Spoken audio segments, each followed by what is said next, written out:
In 1985, upon the recommendation of Prime Minister Thatcher, Sir Fergus Montgomery was given a knighthood by Her Majesty Queen Elizabeth in recognition of his distinguished service to the British government. Sir Fergus Montgomery was first elected to the British Parliament in 1959. He was re-elected with an increased majority in 1967, 1974, 1983, and 1987. Following the 1970 general election, he was elected Secretary of the Conservative Parliamentary Education Committee and became its Vice Chairman in 1971. Mr. Montgomery assumed the role of a senior advisor to Margaret Thatcher beginning in 1973, when he was appointed Parliamentary Private Secretary to Mrs. Thatcher, when she was Secretary of State for Education and Science. After Mrs. Thatcher became Leader of the Opposition, Mr. Montgomery served as her Parliamentary Private Secretary from February 1975 until January 1976. Mr. Montgomery has been a member of the Select Committees on Environment and is currently serving on the Select Committee for Home Affairs and the House of Commons Services Committee. William Fergus Montgomery was born in November 1927. Upon graduating from college in 1946, he joined the Royal Navy, in which he served until 1948.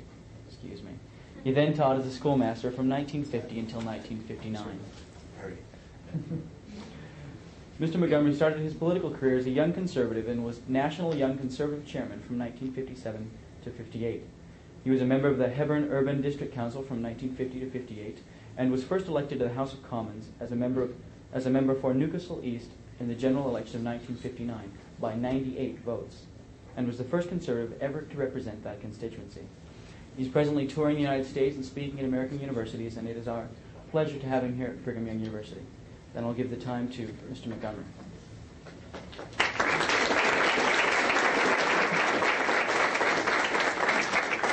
Well, can I first of all say thank you for that very nice introduction.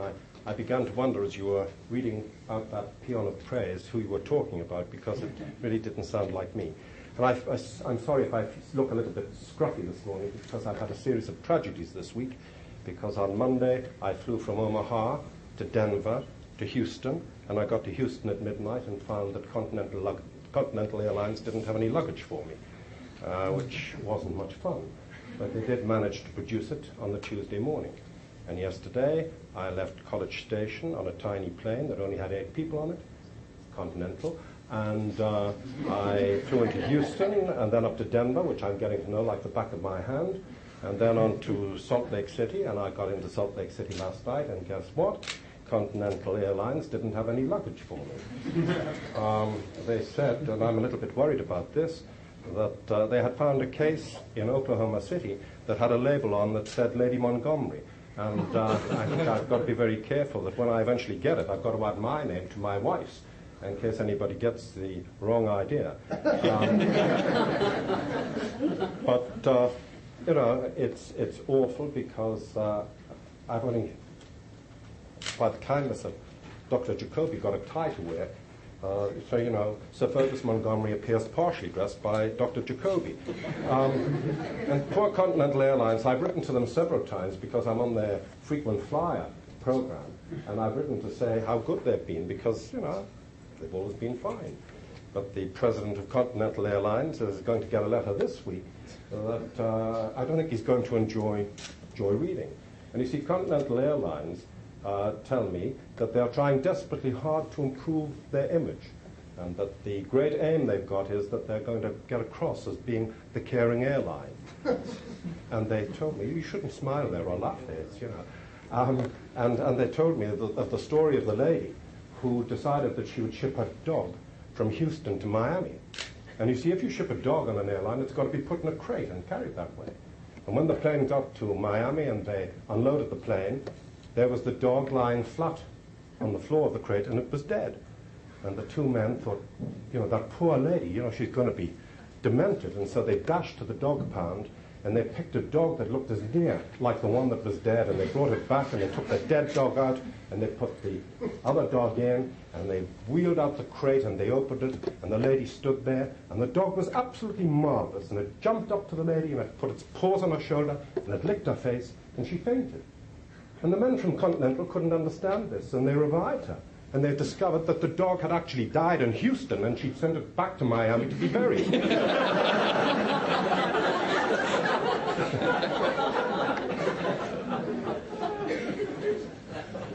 Now, I'm a little bit worried about this microphone because many years ago I went to speak at a ladies' club in Nashville, Tennessee, and ladies' clubs in America are big business, and they have their own headquarters.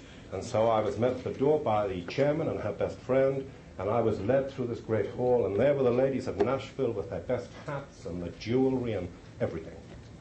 And so we got to the stage, and I stood in the wings with the chairman's best friend, and the chairman got up on the stage, and the curtains were drawn back, and it was all very dramatic.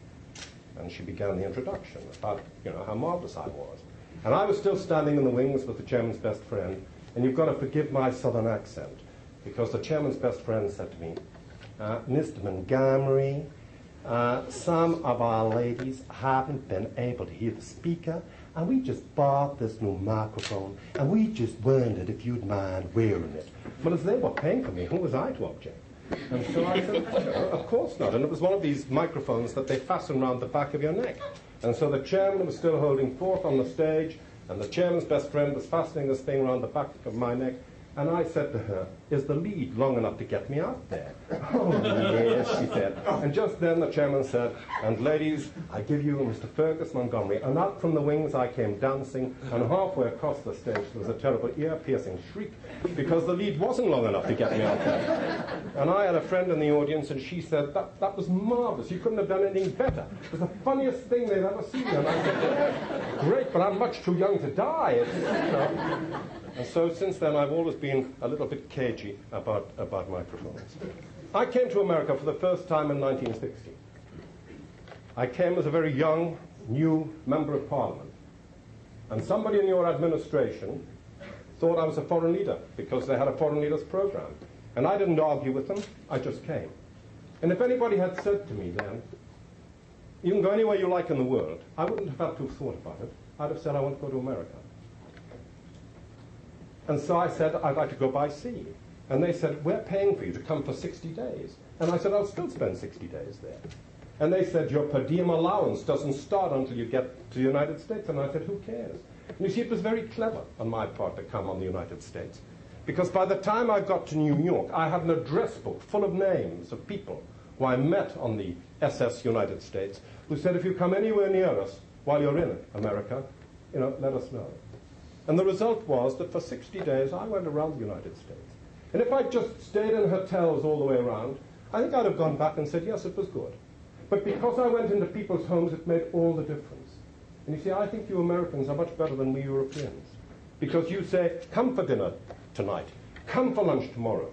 We tend to say, you must come round for a drink sometime, or you must come for a meal sometime. And we don't really do anything about it.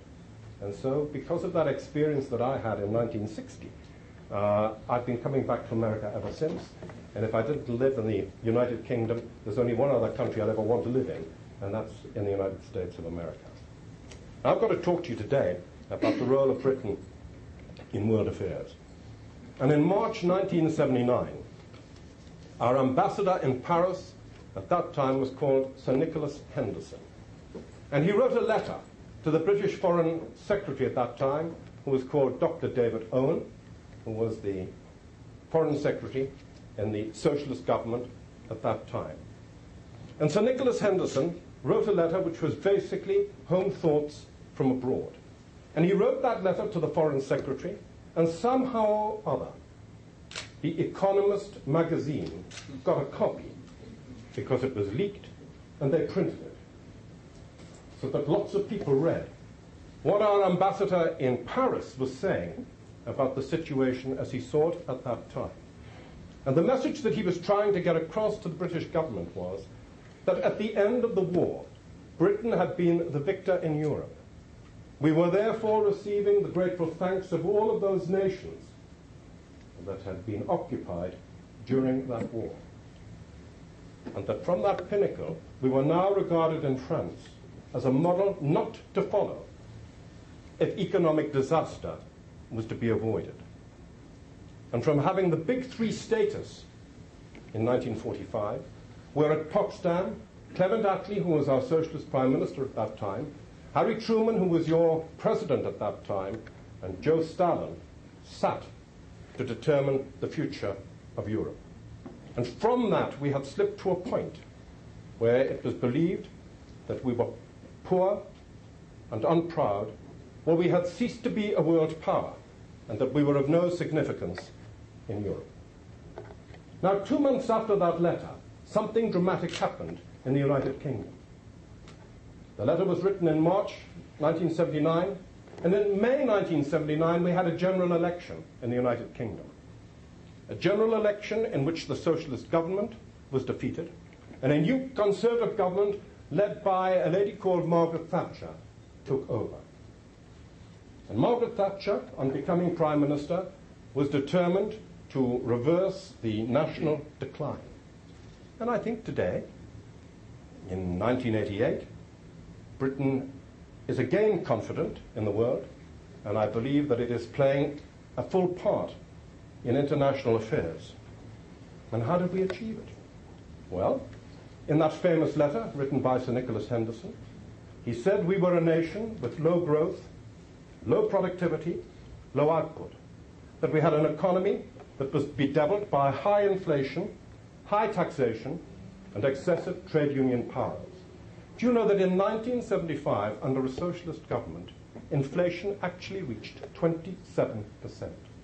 And 27% inflation is frightening. And I heard of some people who had a council of war, a husband and wife, because they were worried that at 27% inflation, economies had to be made. And the husband said to his wife, I hate to have to say this to you, darling, but if only you could improve your performance in the kitchen, we could sack the cook. And quick as a flash, the wife said, yes, darling, and if you could improve your performance in the bedroom, we could sack the chauffeur. Now, I'm trying to work that, still trying to work that out because my wife told me that, and we haven't even got a chauffeur. But that was the sort of situation that existed. I mean, I'm not talking about the chauffeur and the wife. I'm talking about the economic situation and high inflation. And over the last 9 years, I believe that the situation has been spectacularly reversed, and that now our economic policies and our success with the economy are buying us a bigger role in the world. That we now have an increased opportunity to influence the course of events. And I think that our renewed influence in international affairs goes well beyond the economic. And I think most evident in those foreign policy areas are those of most immediate concern to us, Europe and East-West relations. Now, the European community, I think, is one of the issues where we really lost our way many years ago. At the end of the war, Winston Churchill had this great vision of a united Europe. And I think the rest of the world expected that in 1945, when we had our general election, a grateful British people would re-elect Winston Churchill and the Conservative Party as a debt of gratitude to the man who had led us to victory during that war. And the grateful British people didn't do anything of the sort. The Conservative Party got one of the biggest hidings it had ever had. And so in 1945, as soon as the war was over, we had a socialist government. And they were timid about the idea of going into Europe. And then in 1951, a Conservative government was elected and Winston Churchill became Prime Minister again. And the people who believed in Europe thought, now you will see the moves made. And that Churchill's great vision of a united Europe will start to have some meaning so far as the British are concerned. And for some reason, the British Conservative government got cold feet. And it wasn't until 1963, when Harold Macmillan was the Prime Minister of Britain, that he appointed a man called Edward Heath to be our negotiator and to try to get us into the European community. And we all thought that we were in. The Prime Minister of France at that time was Monsieur Pompidou. And one night he said to Edward Heath, we look forward to welcoming you tomorrow into the community. And the next day, the President of France, who at that time was called Charles de Gaulle, you must have heard of him, blackballed us, refused us admission because it had to be unanimous from all the member states. And in a way, Charles de Gaulle was getting his own back because of his hatred of the Anglo-Saxons, because he hated you and he hated us, because he believed that the Anglo-Saxons had excluded him at Yalta, and that this was a terrible blow to a proud nation like France. So in 1963, he got his revenge, and we were still out in the cold. And then in 1971, by which time Edward Heath had become the Prime Minister of the United Kingdom, the House of Commons voted for Britain to go into Europe, and in 1973 we actually joined the community. But it was never an enthusiastic cause in the United Kingdom. It was always a very controversial thing. And in 1974, when the Conservatives lost the election and Harold Wilson became the Socialist Prime Minister, because there was so much antagonism from the extreme left wing of the Socialist Party, he said the only fair thing was that we should have a referendum in our country to decide whether we should remain in Europe. First time that we've had a referendum in England that I can remember, because it's not the sort of thing that as a nation we believe in. And in that referendum, the people in the United Kingdom voted to stay in Europe. And in those days it was the EEC, the European Economic Community. The E for economic has now disappeared. And I think you've got to bear in mind that the fundamental raison d'etre of the community was not economic, but political. Because after the Second World War, the aim of those people who believed in this grand design in Europe was to draw closer together those European nations who had continually gone to war over the centuries. That Western Europe, for far too long, had been the cockpit. And the method of achieving this fusion was economic, and in the beginning it was to integrate Europe's economic base, starting with coal and steel, so that it couldn't serve and fuel more than one more war machine. And over the years, the original 6 have now been joined by another 6 nations. And if you read the newspapers, it always seems that there is some sort of dispute going on in the community between one of the members and another. We always seem to be in permanent disarray, and yet progress has been made. And I think it's amazing how far the community has traveled in the 30 years since the original 6 signed the Treaty of Rome. And now we've got a magical date ahead of us, 1992, which symbolizes the biggest advance so far. And you see, I think if you'd gone to people in Britain last year and said, what does 1992 mean? They'd have most likely scratched their heads and said, oh yes, I know. That's the year that Barcelona is going to be host to the Olympics. And of course they're right, because Barcelona is going to have the Olympics in 1992. But 1992 has much more significance for us than the fact that Barcelona is going to be the home of the Olympics. Because we now have a single European Act that came into force in July 1987 that has been ratified by all 12 governments. And enshrined in that single European Act is the creation of the single market by midnight on the 31st of December 1992. Now, it isn't just going to happen like the Big Bang happened in the City of London at midnight on the 31st of December 1992. Because for some industries, the barriers to trade have already disappeared. And for others, it may take a little longer, but month by month, new markets are being opened up to the world, a new economic superpower is being born. Because that single market will have 320 million domestic consumers. It is a market that is half as large again as the United States market. And you've always had this enormous advantage that you had a ready-made home market for you that a small country like Britain, out on its own, has never had. I believe it's an enormous challenge to Britain. I think we're going to have to get ourselves cracking. I think we're going to have to start to learn languages, because as a nation we're very lazy. We think, after all, everybody speaks English, so why should we bother to learn French or German or Italian? And because of the challenges that are going to exist in that enormous market, I think a lot of our industrialists and our people who have to get out into that new market to look for jobs and for pushing their products are going to have to learn to speak the languages. And I think when I go back home, because I've just had this magical thought, I'm going to sort of set up a business of language laboratories, because I think there's going to be an enormous demand from people who want crash courses in being able to speak German and French and Italian and the languages of the European community. And so we have got that enormous challenge. But I have more confidence today in how we will perform than perhaps I would have had 8 or 9 years ago. But as we chart the course of the new Europe, I think we've also got to remember that there is another part of Europe, the part of Europe that stretches from the Urals to the Elbe. That is Eastern Europe, which is behind the Iron Curtain.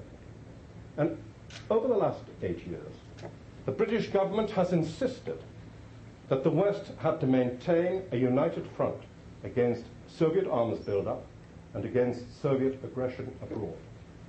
And we have been unswerving in those ideas. And I think we have seen some results. First of all, with the INF Treaty, and secondly, with the withdrawal of Russian troops from Afghanistan.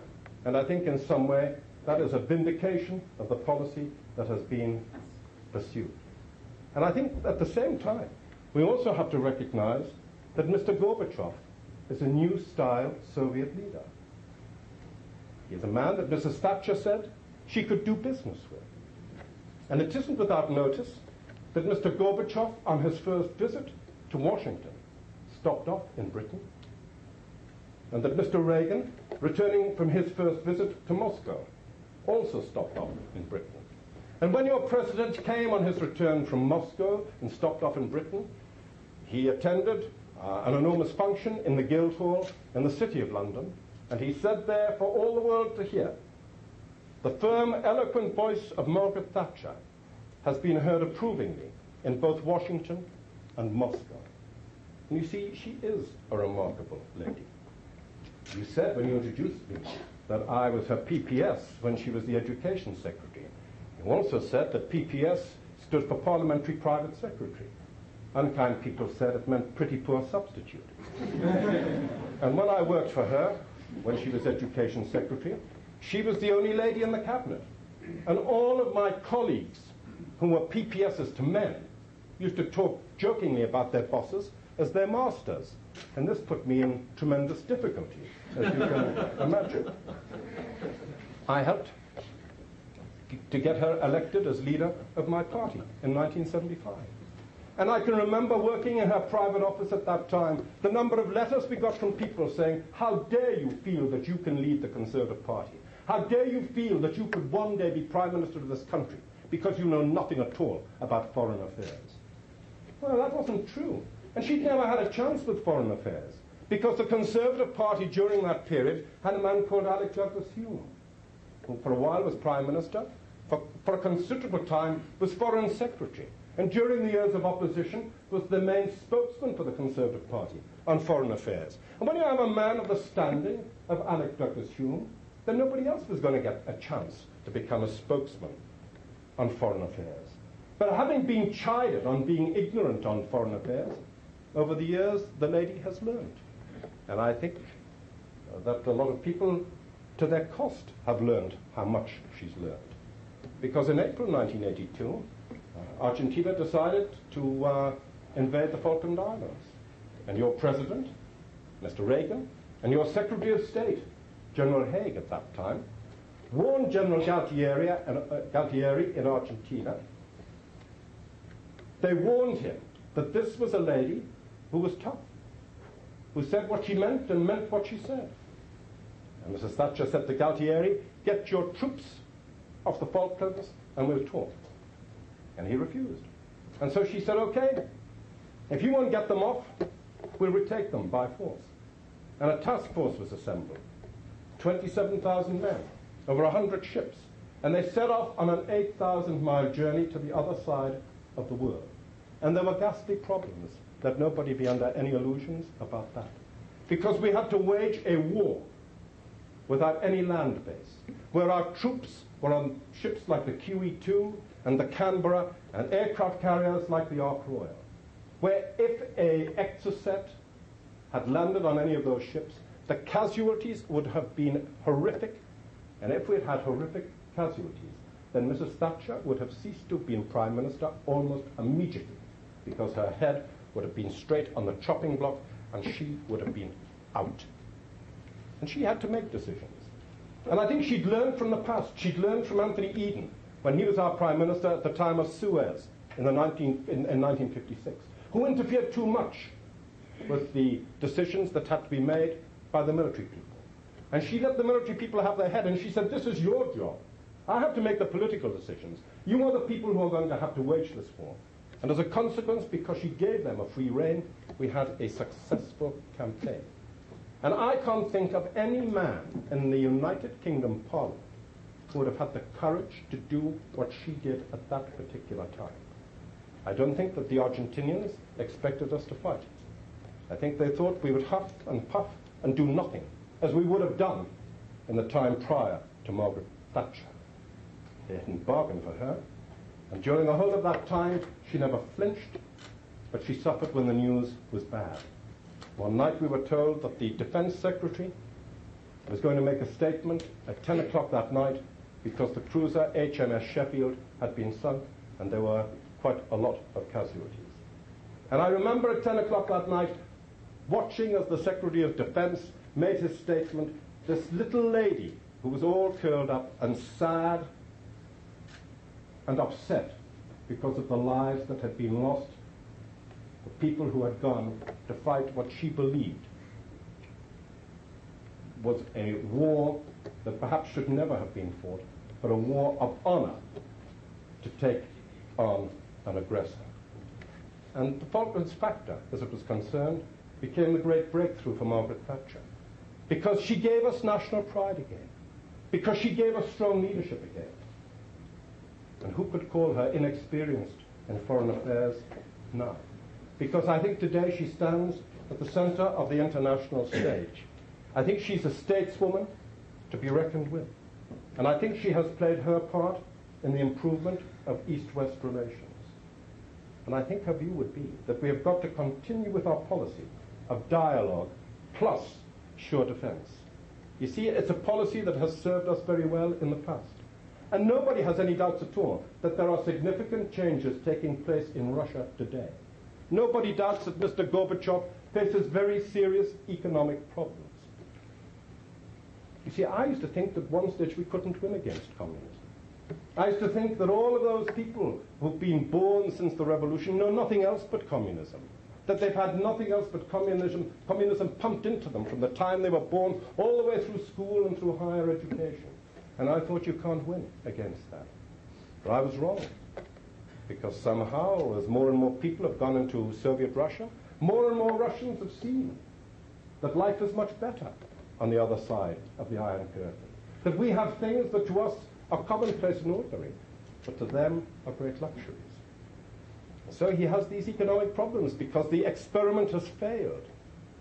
And also he has the problems of those national groups who have reasonable hopes, like the Armenians and the Estonians, who may find that their hopes are frustrated. But you see, whilst East-West relations may have improved, there has been no sign at all of any cutback in the conventional forces of the Warsaw Pact powers. They are still turning out 3 times as many new battle tanks a year as NATO. They outnumber NATO 3 to 1 in artillery. They outnumber NATO 2 to 1 in tactical aircraft. 34,000 new Soviet tanks were produced in 1987. And in that same year, 700 combat aircraft left Russian factories. And I think that Mr. Gorbachev now wants to diminish the pressure of defense spending on his economy because he's learned the lesson that you simply cannot go on spending in defense what they have been spending and get away with it because people are demanding an improvement in their living standards. I think he is aware that the Soviet Union has been producing too many guns and not enough butter. We want to see a peaceful world, and we will go on working for it. Mr. Gorbachev professes that he has the same goal. And all I say is that we cannot afford to take chances because Britain and the West need to continue to have a sure and modernized defense. And having said all that, I believe that the prospects now look better than they have for many years. And if they're better today, I think it is thanks to the vigilance of the West. And I think that we in Europe do owe a tremendous debt of gratitude to the United States.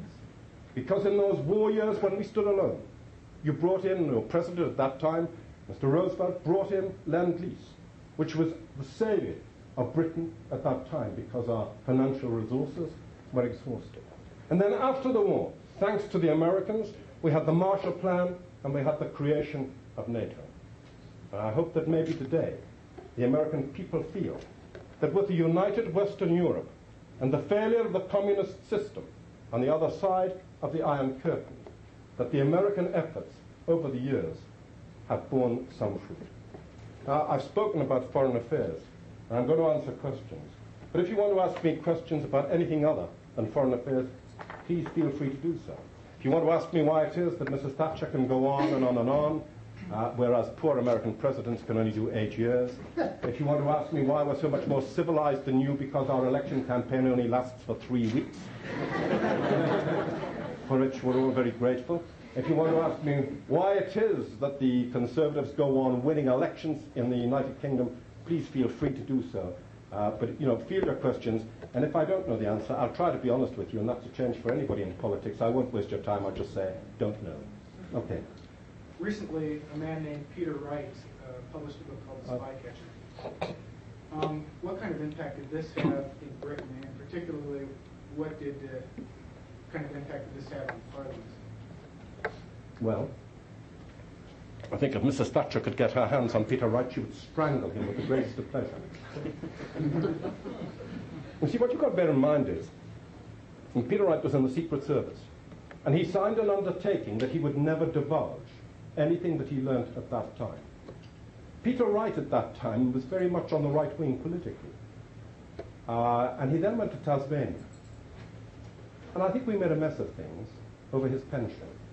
And he then became very bitter about the fact that he didn't feel that we'd done the decent thing so far as his pension was concerned.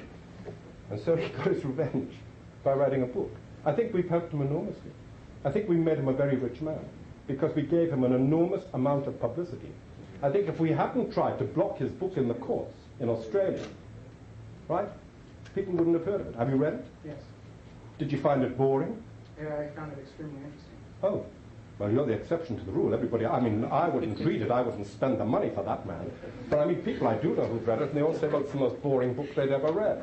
But the point is that we had to do something. Because if we'd done nothing at all, then we'd opened the way for all sorts of people who had given undertakings that they wouldn't divulge anything they'd learned to go on writing their memoirs. We were in a very difficult situation. In the end, he's done very nicely, I know. I only hope he buys his wife a new outfit because, poor lady, I mean, in all the television pictures, she looks as if she's been dragged through a hedge backwards. Yeah.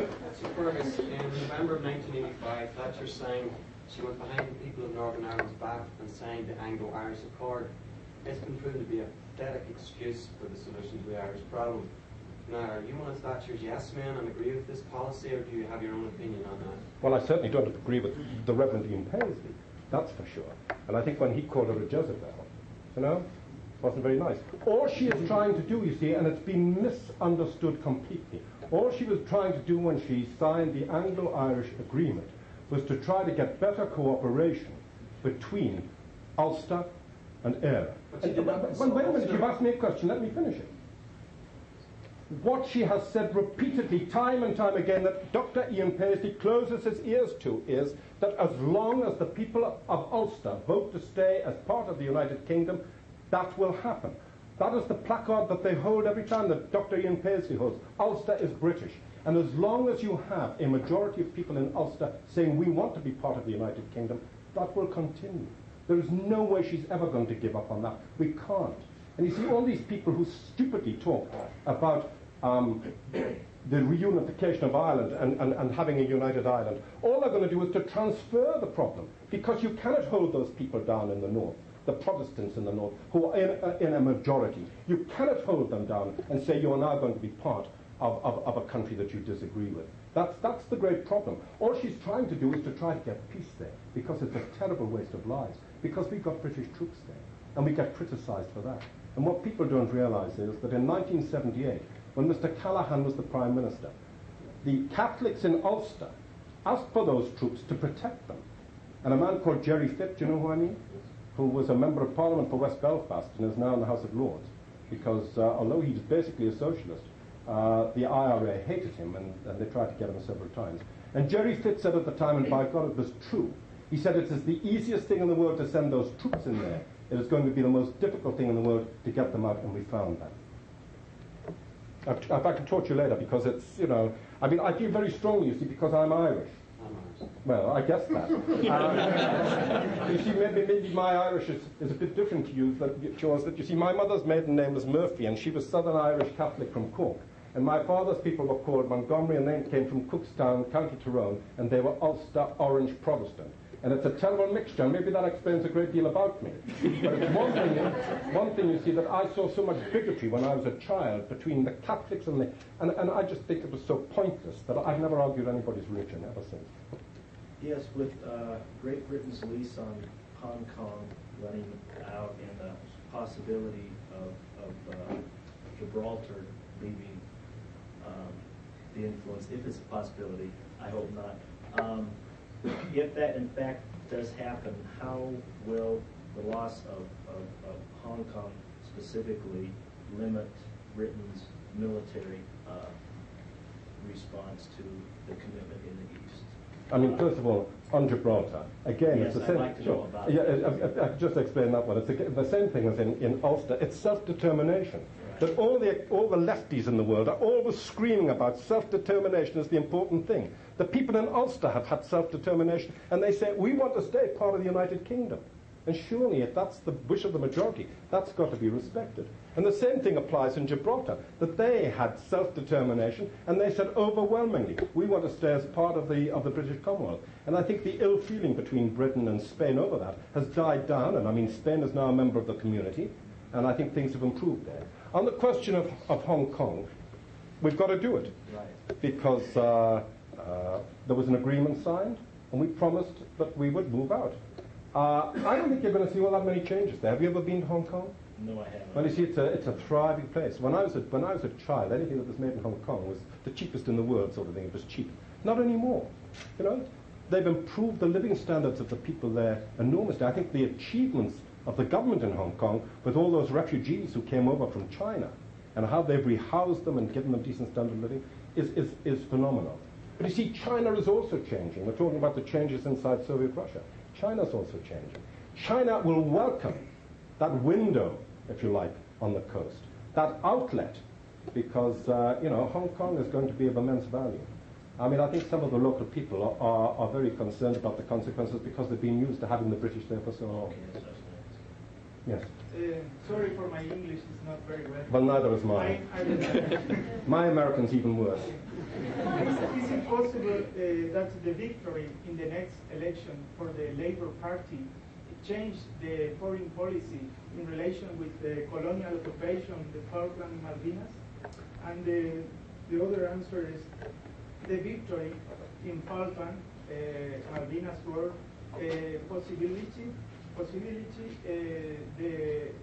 that Margaret Thatcher win in the election? Where are you from? Argentina. I thought. You see, I'm very perceptive. No, you see, I think in 1982, after the Falklands, Mrs. Thatcher could have had an immediate general election because she just soared up in the opinion polls. And she didn't. You see, you know, the position in Britain is, all right, in America, every 4 years you have a presidential election. We have a general election, and once that general election is over and a prime minister is appointed, the timing of the next election is a matter for the prime minister, and it must be 5 years inside the period. So, okay, we have an election in June 1987. The next election must be by June 1992. But the prime minister can call that election at any time during that period. Now, she could quite conceivably, and there were people who put pressure on her and said, because you are riding so high over what happened in the Falklands, have a snap election. And she said no. And she, in fact, went on for another year. And she timed it very well. And then you see, that was the 1983 election. And so we were elected in June 1983, which meant we could go to June 1983 to June 1988. And I was convinced we would have the election in October 1987. And she didn't take my advice, and thank goodness. Because if we'd had our election in October 1987, you know what we'd have hit? The stock market crash. Would have been the loveliest time to fight a general election. she got it right again, June 1987, and we stormed home again. I mean, if you ask what, about a Labour victory at the next election, the socialist victory, it isn't going to happen, because they are going to be slaughtered for the fourth successive election, because they are in such disarray at the time. Would they change their policy towards the Malvinas, as you say? I don't know. The Labour leaders say this. We meet as for discussion about the sovereignty. Mm-hmm. Well, I wouldn't rely on what's going to happen, because they ain't going to win. It's as simple as that. I don't think they've got a prayer. Yes, somebody at the back. 1992 will be the economic integration of Europe, but Margaret Thatcher has not been very positive about political integration of Europe. What is your view? I agree with her entirely. You see, it's a bad thing? Or No. What she is saying is, you see, there are some people who believe that you should have a United States of Europe. And she doesn't want that sort of federalist system. She says, okay, we merge together. We've got 12 nations there forming an enormous market. And we collaborate and help each other with defense and with trade and the economy. That's fine. But as she said, the English will still be English, and the French will still be French, and the Spanish, will still be Spaniards. And that's the way I think that most people want it. It's taken us 30 years to get the single market. And you see, all right, maybe it doesn't mean very much to people in America, but it means a great deal to us. That if we were suddenly to say, all right, you're going to have just one market, you're now just going to have one state, what happens to our royal family? You see, we're a monarchy. What happens to the Dutch royal family, the Queen of Holland, the King of Belgium, the King of Spain? You can't just say, well, okay, we're going to have one state, so the Queen of England's going to be the head of that state. And when all the arguments were going on way back in the 1960s, the people who were opposed to the idea of us going into Europe always harped on the fact that one day we could lose our royal family. All right, as I said, and to Americans maybe it doesn't mean very much, but to us it means something, very strong, because that's what we've been brought up to believe. All Mrs. Thatcher is saying, let's take things more steadily, And all right, it could be that in another 30 years' time, people's attitudes have changed, and that you will then have a United States of Europe. But, let's get the single market out of the way, because I think it is going to be of great benefit economically to the members of the community. Yes? What do you think the chances are of reducing military tension between Eastern and Western Europe through an integrated effort by the community to develop more trade links with the East? And you see that as a realistic goal? Well, yes, because I think that the Warsaw Pact powers have got to do something about reducing conventional forces. Okay, it's all very well to reduce your nuclear force, but if you still hold an enormous preponderance and superiority in conventional weapons and in chemical weapons, you've still got an enormous advantage. So we've got to try to persuade them. But you see, I think that so much is going on inside Russia today. I think that Mr. Gorbachev has got so many headaches that he is going to have to reduce that military budget, and he is going to want to have to trade. He's going to have to, because he wants to improve the living standards of the Russian people, who I think have said enough is enough. Just to follow that up, what extent do you think the U.S. is going to be a little bit resistant to increasing that trade flow in terms of the technology transfer? I don't know. I mean, I'd have thought that the United States, the more trade we can do with other nations, the better. I mean, the great worry is that we could become protectionist, which would be disastrous. And you see, if you start to become protectionist, you get a protectionist war, and then you've got big trouble. I don't think the United States has got anything to worry about. You have an enormous home market of your own, and that's been a great help to you over the years.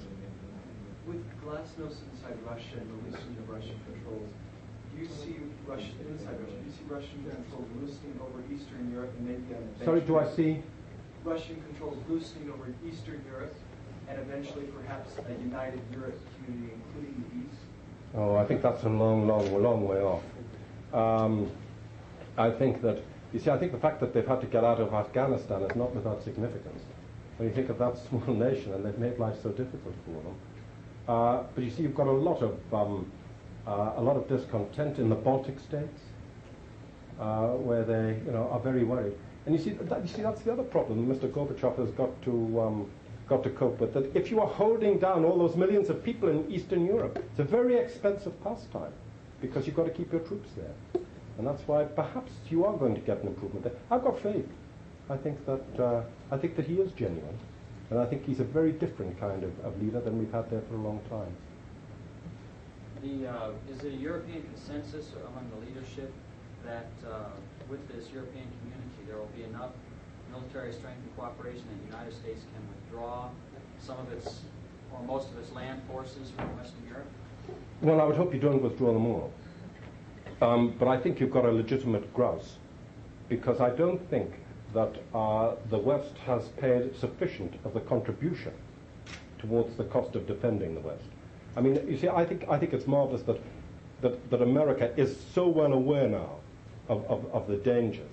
You see, in the 1930s and in the 1940s even, you had something that was called isolationism in America that Mr. Roosevelt fought against.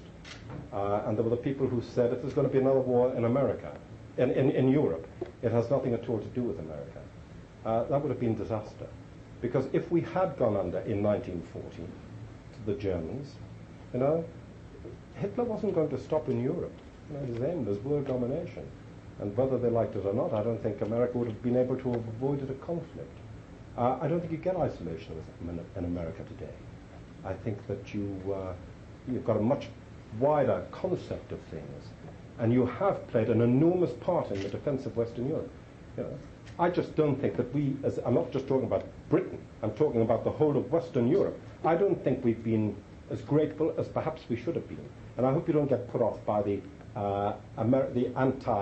see how American I get, the anti-American demonstrators that you see in Western Europe. They are a tiny, tiny minority. And you see those same, as I said to the class I've just done, those same demonstrators in England, all right, they hate the Americans, and the extreme left wing in Britain hate the Americans. They hate us, so you're in very good company. Can I just, somebody who hasn't asked? Yes. I'd like to ask another question about the European community. Now, in the past years, another couple of countries have belonged, Spain and Greece have belonged to, and they're a lot poorer than northern countries like France, Germany, and Great Britain. And as a matter of fact, now Turkey is trying to belong to the economic community, the European community. And Turkey has a terrible record for civil rights, too. What is Great Britain's position on this? Well, Turkey's applied to join, and that's got to be considered by the other 12 nations of the community. And so far as living standards in places like Greece and Spain and Portugal are concerned, I think certainly in Spain and Portugal they're rising quite dramatically. I mean, I go to Spain every year for a holiday, and I think that their living standards have risen quite dramatically. And the hope is, you see, that with this single market, that you are going to get prosperity in all of the countries of the community. The general belief is it's going to create a lot more jobs inside the single market. Anybody else? I mean, I think you should have mercy on a poor, tired old Englishman who's lost his luggage. Yeah. Again, when the market starts in 92, I first lived in England when they joined the common market, and the monetary standard shifted from the shillings to the decimalization. Right. Will there be another shift in the monetary standards to have a unified standard throughout the community, or do you? I mean, the last time it caused a great deal of discontent and hard feeling. Do you see this happening? It caused enormous hard feeling. And the terrible thing is, you see, it had been put through when Mr. Callaghan was the Chancellor of the Exchequer. And I mean, it's so long ago, I've got to think about it. But we said at that time we should have a 10-shilling unit, and that 100 pence should equal 10 shillings. And he said, no, 100 pence will equal £1. And the terrible thing was that automatically the cost of living rose dramatically because of that. I think that was a terrible mistake. I mean, all right, we're used to it now. But so far as of having a single European currency is concerned, there are no proposals as part of the single market to have that. And I don't think there's any prospect of having it in the foreseeable future. Yes. What do you? Please, just one. One. Come on, you're the last one. All right. If you have Now make it an easy one, will you? Well, I don't know if it's easy or not. Do you have any concerns about the very large amounts of foreign capital that have flown into England the last few years to finance a recovery? Do you see any implications for that? Say that again. A lot amount of foreign investment in Britain has been recruited essentially to help revamp the economy. Do you have The any British concerns economy? about that? Really? I mean, like what? Well, your current account balance is quite far into the negative at the moment, as I recall, in terms of flows of capital. Really? I don't think so. You see, we can't force anybody to send money into Britain. And I mean, the people who are dealing with that money are very astute businessmen. They're not going to set it in because they think Mrs. Thatcher's a lovely lady and that maybe she'll give them a knighthood at some time in the future. I mean, they're businessmen. And if they are sending money into Britain, it's because they've got confidence in the British economy. The same thing applies in America. I watched something on television the other day when you had Congressman Gephardt and somebody from Washington having a great argument about this. And the man from Washington was saying that the fact that so much money is coming in here is because outsiders have got great confidence in the future of the American economy. And I think basically the same thing is happening so far as we are concerned. We had a couple of bad months on trade, and I think that there were reasons for that because we did have substantial tax cuts earlier this year. And suddenly people found that they've got a great deal more extra money in their pockets, and unfortunately they bought foreign things. They bought Japanese cars, or they bought things that have been made abroad, and it did have a very detrimental effect. Hopefully that's going to right itself. And the other thing that I think you've got to bear in mind is that there is much more confidence in industry today, and a lot of that imbalance was because of the import of raw materials from abroad, which will then be manufactured and turned into goods and sold, which will help us. Judith?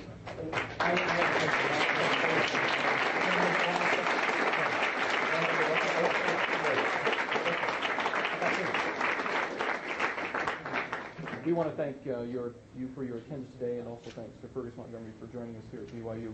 One thing that I failed to mention at the beginning was that his visit here at BYU is jointly sponsored by the David M. Kennedy Center, the Honors Program, and BYUSA. We're very pleased in the Kennedy Center to incorporate the contributions and to work with the other organizations here on campus. Thank you very much.